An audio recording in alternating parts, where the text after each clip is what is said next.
Craig, how close was that to a point at Ruthin after 90 minutes of football? It was really close, Dol.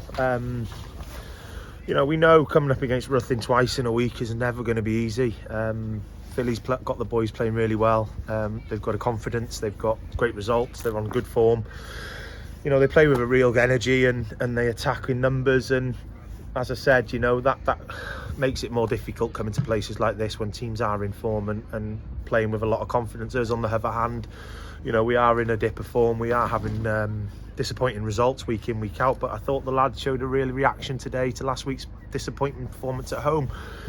And as I said, we've worked tremendously hard, and all you can ask for is from the players is to do that, and you hope that we can get something out of the game, a positive result. And the penalty decision is the penalty decision. Unfortunately, the refs give it, and we've got to take it on the chin. When your chips are down and you're not playing to the levels that you want, decisions like that can ruin your football.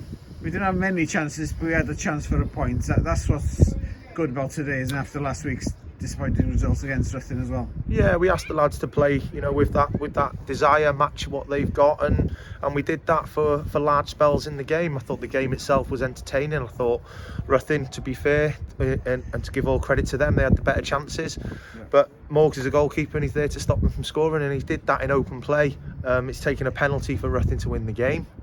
At the other end, we still need to work on our play and make sure that we still continue to create chances and take those chances. But as I said, we've got to unfortunately move on from this.